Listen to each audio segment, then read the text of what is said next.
ಸ್ವಾಮಿಯೇ ಶರಣಮಯ್ಯಪ್ಪ. ಶಬರಿಮಲೆಯಲ್ಲಿ ನೆಲೆಸಿರುವ ಅಯ್ಯಪ್ಪನಿಗೆ ಕೋಟಿ ಕೋಟಿ ಭಕ್ತರಿದ್ದಾರೆ. ಕೇರಳ ಮಾತ್ರ ಅಲ್ಲದೆ ಕರ್ನಾಟಕ, ತಮಿಳುನಾಡು, ಆಂಧ್ರ ಸೇರಿದಂತೆ ದೇಶದ ನಾನಾ ಭಾಗದಿಂದ ಭಕ್ತರು ಶ್ರದ್ಧಾ ಭಕ್ತಿಯಿಂದ ವ್ರತವನ್ನ ಮಾಡಿ ಅಯ್ಯಪ್ಪನ ದರ್ಶನವನ್ನ ಪಡಿತಾರೆ. ಈಗ ಮಂಡಲ ಪೂಜೆ ಆರಂಭವಾಗಿದ್ದು ದೇವಸ್ಥಾನ ಓಪನ್ ಆಗಿದೆ. ದಿನಕ್ಕೆ ಲಕ್ಷಾಂತರ ಭಕ್ತರು ಕೇರಳದ ಕಡೆ ಯಾತ್ರೆಯನ್ನ ಹೊರಟಿದ್ದಾರೆ. ದೇಶದ ಮೂಲೆ ಮೂಲೆಯಿಂದ ಭಕ್ತರು ಶಬರಿಮಲೆಯತ್ತ ಯಾತ್ರೆಯನ್ನ ಹೊರಟಿದ್ದಾರೆ. ಈ ನಡುವೆ ಕೇರಳ ಸರ್ಕಾರ ಶಬರಿಮಲೆ ಅಯ್ಯಪ್ಪನ ಭಕ್ತರಿಗೆ ಒಂದು ಶಾಕನ್ನ ನೀಡಿದೆ ಅಂತಲೇ ಹೇಳ್ಬೋದು. ಕೇರಳದಲ್ಲಿ ಮೆದುಳು ಜ್ವರ ಅಥವಾ ಅಮೀಬಾ ಜ್ವರ ಜನರ ಜೀವವನ್ನು ತೆಗಿತಾ ಇದ್ದು ಭಕ್ತರಿಗೆ ಇದರಿಂದ ತೊಂದರೆ ಆಗದಂತೆ ಟಫ್ ರೂಲ್ಸ್ ಅನ್ನು ತರಲಾಗಿದೆ. ಹಾಗಿದ್ರೆ ಅಯ್ಯಪ್ಪನ ಭಕ್ತರು ಯಾವೆಲ್ಲ ರೂಲ್ಸ್ ಅನ್ನು ಫಾಲೋ ಮಾಡಬೇಕು, ಹಾಗೆ ಕೇರಳ ಸರ್ಕಾರ ಈ ಸಲ ಯಾವ ರೀತಿ ವ್ಯವಸ್ಥೆಯನ್ನು ಮಾಡಿದೆ, ಇವೆಲ್ಲವನ್ನ ನಿಮಗೆ ತಿಳಿಸಿಕೊಡ್ತಾ ಹೋಗ್ತೀನಿ. ನಾನು ನಿಮ್ಮ ಶಿವರಾಜ್ ಬಾಣಂಕಿ. ನೀವು ಸುದ್ದಿಯಾನದ ಸಬ್ಸ್ಕ್ರೈಬರ್ ಆಗೋದನ್ನು ಮರಿಬೇಡಿ. ನಮ್ಮ ದೇಶದಲ್ಲಿ ಯಾವುದೇ ಒಂದು ದೊಡ್ಡ ಕಾಯಿಲೆ ಬರೋದಾದರೆ ಅದು ಕೇರಳದಿಂದಲೇ, ಅಲ್ಲೇ ಫಸ್ಟ್ ಸ್ಟಾರ್ಟ್ ಆಗುತ್ತೆ, ಆಮೇಲೆ ಎಲ್ಲ ಇಡೀ ದೇಶಕ್ಕೆ ಸ್ಪ್ರೆಡ್ ಆಗುತ್ತೆ. ಈಗ ಕೂಡ ಕೇರಳದಲ್ಲಿ ಮೆದುಳು ಜ್ವರ ಜನರನ್ನು ಕಾಡ್ತಾ ಇದೆ. ಈ ಕಾಯಿಲೆಗೆ ಈಗ ಸಾಕಷ್ಟು ಬಲಿ ಕೂಡ ಆಗಿದೆ. ಈ ನಡುವೆ ಶಬರಿಮಲೆ ಅಯ್ಯಪ್ಪನ ದೇವಸ್ಥಾನ ಓಪನ್ ಆಗಿದ್ದು ದಿನಕ್ಕೆ ಲಕ್ಷಾಂತರ ಹೊರ ರಾಜ್ಯದ ಭಕ್ತರು ದೇವಸ್ಥಾನದ ಕಡೆ ಹೋಗ್ತಾ ಇದ್ದಾರೆ. ಮೆದುಳು ಜ್ವರದಿಂದಾಗಿ ಕೇರಳ ಆರೋಗ್ಯ ಇಲಾಖೆಯು ಶಬರಿಮಲೆ ಭಕ್ತರಿಗೆ ಸಾಕಷ್ಟು ರೂಲ್ಸ್ ಅನ್ನು ತಂದಿದೆ, ಅಲ್ಲಿನ ಸರ್ಕಾರ ಹಾಗೂ ಅಲ್ಲಿನ ಆರೋಗ್ಯ ಇಲಾಖೆ. ಹಾಗಿದ್ರೆ ಯಾವೆಲ್ಲ ರೂಲ್ಸು, ಅದನ್ನೇ ನೀವು ಹೇಗೆಲ್ಲ ಫಾಲೋ ಮಾಡಬೇಕು ನೋಡ್ತಾ ಹೋಗೋಣ ಬನ್ನಿ. ವೈದ್ಯಕೀಯ ಚಿಕಿತ್ಸೆ ಪಡೆಯುತ್ತಿರುವ ಯಾತ್ರಿಕರು ತಮ್ಮ ಆರೋಗ್ಯ ದಾಖಲೆಗಳು ಮತ್ತು ಔಷಧಿಗಳನ್ನು ಜೊತೆಯಲ್ಲೇ ಇಟ್ಕೊಂಡು ಹೋಗಬೇಕು ಅಂತ ಹೇಳಿ ಇಲಾಖೆ ಹೇಳಿದೆ. ಹಾಗೆ ಶಬರಿಮಲೆ ಯಾತ್ರೆಗೆ ತಯಾರಿ ನಡೆಸುವಾಗ ನಿಯಮಿತ ಔಷಧಿಗಳನ್ನು ನಿಲ್ಲಿಸಬಾರದು ಅಂತ ಹೇಳಿ ಕೂಡ ಸಲಹೆಯನ್ನು ನೀಡಿದೆ. ಮುಖ್ಯವಾಗಿ ಶಬರಿಮಲೆ ಭಕ್ತರು ಮೂಗಿನೊಳಗೆ ನೀರು ಬರದಂತೆ ಜಾಗ್ರತೆಯನ್ನು ವಹಿಸಬೇಕು ಅಂತ ಹೇಳಿ ಕೇರಳ ಆರೋಗ್ಯ ಇಲಾಖೆ ಹೇಳಿದೆ. ಶಬರಿಮಲೆ ನದಿಗಳಲ್ಲಿ ನೀವು ಸ್ನಾನವನ್ನು ಮಾಡುವಾಗ ಭಕ್ತರು ತಮ್ಮ ಮೂಗಿಗೆ ನೀರು ಬರದಂತೆ ನೋಡಿಕೊಳ್ಬೇಕು ಅಂತ ಹೇಳಿ ಒಂದು ಸಲಹೆಯನ್ನು ನೀಡಿದೆ. ಯಾಕಂದರೆ ನದಿಗಳಲ್ಲಿ ಸ್ನಾನ ಮಾಡುವ ಬಗ್ಗೆ ಎಚ್ಚರವನ್ನು ವಹಿಸಬೇಕು. ಕೇರಳದಲ್ಲಿ ಇತ್ತೀಚೆಗೆ ಮೆದುಳು ಜ್ವರ ಪ್ರಕರಣಗಳು ಜಾಸ್ತಿ ಆಗಿದೆ.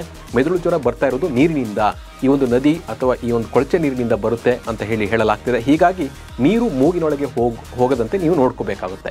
ಇನ್ನು ಭಕ್ತರ ಆರೋಗ್ಯ ಸಮಸ್ಯೆಗಳನ್ನು ತಪ್ಪಿಸಲು ಶಬರಿಮಲೆ ಯಾತ್ರೆಗೆ ಮುಂಚಿತ ದಿನಗಳಲ್ಲಿ ನಡಿಗೆ ಅಂತ ಸರಳ ವ್ಯಾಯಾಮಗಳನ್ನು ಶಿಫಾರಸು ಮಾಡಲಾಗಿದೆ. ಹಾಗೆ ಯಾತ್ರಿಕರು ನಿಧಾನವಾಗಿ ಹತ್ತಲು, ವಿರಾಮಗಳನ್ನು ತೆಗೆದುಕೊಳ್ಳಲು ಮತ್ತು ಆಯಾಸ, ಎದೆನೋವು, ಉಸಿರಾಟದ ತೊಂದರೆ ಅಥವಾ ದೌರ್ಬಲ್ಯಗಳನ್ನು ಅನುಭವಿಸಿದರೆ ವೈದ್ಯಕೀಯ ಸಹಾಯವನ್ನು ಪಡೆಯಲು ಸೂಚಿಸಲಾಗಿದೆ.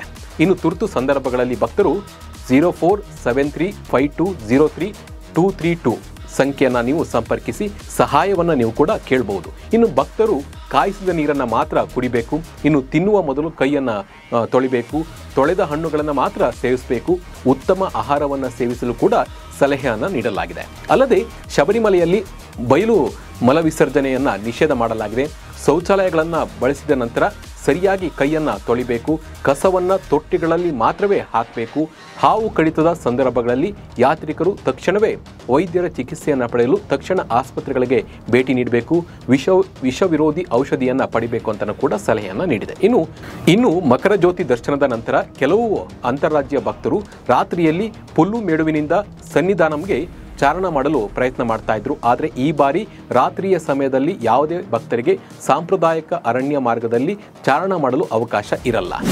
ಇನ್ನು ಭಕ್ತರಿಗೆ ಸಾಕಷ್ಟು ವ್ಯವಸ್ಥೆ ಕೂಡ ಮಾಡಲಾಗಿದೆ. ಏನೆಲ್ಲ ವ್ಯವಸ್ಥೆಯನ್ನು ಮಾಡಲಾಗಿದೆ ಅನ್ನೋದನ್ನು ನೋಡ್ತಾ ಹೋಗೋಣ ಬನ್ನಿ. ಶಬರಿಮಲೆ ತೀರ್ಥಯಾತ್ರೆಯ ಮಾರ್ಗಗಳಲ್ಲಿ ವೈದ್ಯಕೀಯ ಕಾಲೇಜುಗಳ ವೈದ್ಯರು ಮತ್ತು ತರಬೇತಿ ಪಡೆದ ಸ್ವಯಂ ಸೇವಕರನ್ನು ಆರೋಗ್ಯ ಕಾರ್ಯಕರ್ತರನ್ನಾಗಿ ನೇಮಿಸಲಾಗಿದೆ. ಅಲ್ಲದೆ ಎಲ್ಲ ಭಾಷೆಗಳಲ್ಲಿ ಜಾಗೃತಿ ಸಾಮಗ್ರಿಗಳನ್ನು ಕೂಡ ಸಿದ್ಧಪಡಿಸಲಾಗಿದೆ. ಯಾಕಂದರೆ ನಾವು ಕೇರಳಕ್ಕೆ ಹೋದಾಗ ಅಲ್ಲಿ ಮಲಯಾಳಂ ಬರಲ್ಲ, ಕನ್ನಡ ಬರುತ್ತೆ.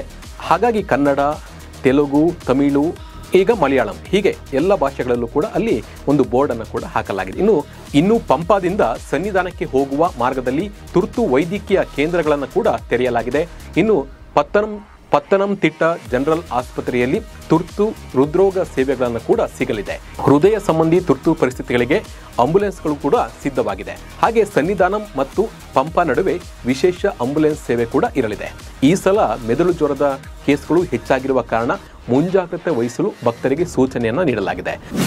ಈ ಸಲ ಮೆದುಳು ಜ್ವರ ಕೇಸ್ಗಳು ಜಾಸ್ತಿ ಆಗಿರುವ ಕಾರಣ ಮುಂಜಾಗ್ರತೆ ವಹಿಸಲು ಭಕ್ತರಿಗೆ ಸೂಚನೆಯನ್ನು ನೀಡಲಾಗಿದೆ. ಕರ್ನಾಟಕದಿಂದ ಹೋಗುವ ಭಕ್ತರು ಈ ರೂಲ್ಸ್ ಅನ್ನು ಫಾಲೋ ಮಾಡಿ.